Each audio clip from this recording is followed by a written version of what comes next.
Alex wasn't expecting to witness a breakup. He had only stopped to have lunch. At the table next to him, a young couple sat in complete silence. No shouting, no tears, just one sentence. That changed everything. "We're getting married, but I don't trust you with money." The restaurant suddenly felt much quieter. The man looked confused. "We've never even thought about money."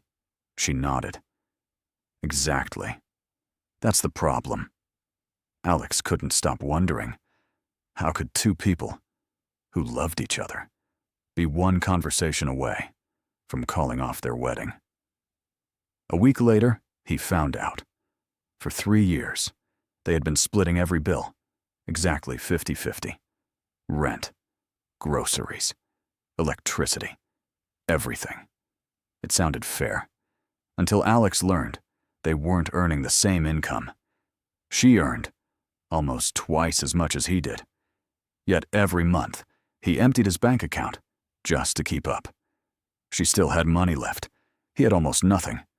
The strange part, neither of them thought the system was unfair, because, on paper, everything was equal.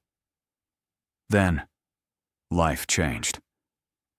One Monday morning, his manager called him into the office. 10 minutes later, he walked out, holding a cardboard box.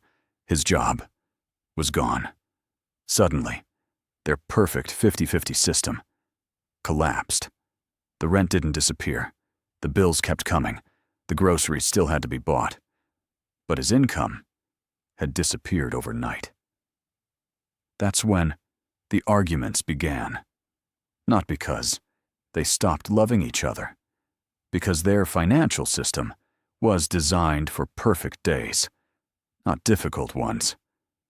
Alex finally understood something most couples never do. The biggest relationship mistake isn't spending too much.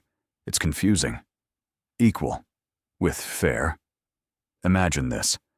One partner earns $3,000 a month. The other earns $8,000.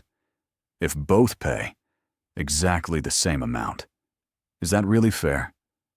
Most people immediately say yes, until they do the math.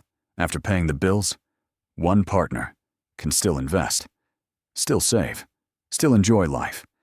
The other is counting every dollar until the next paycheck.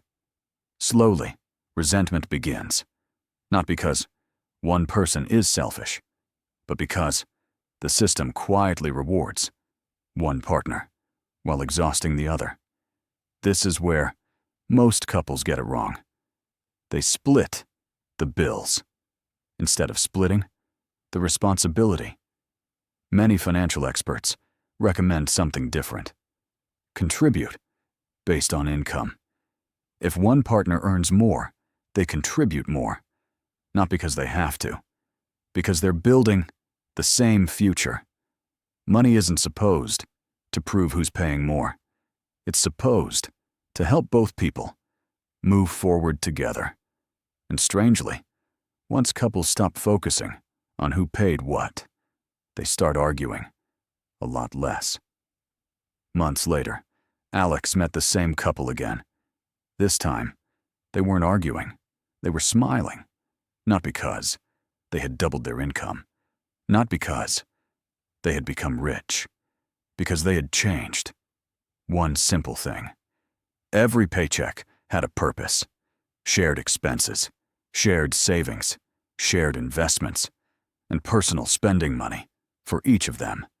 No guilt, no keeping score, no hidden purchases, just complete honesty. For the first time, money stopped creating stress and started creating trust.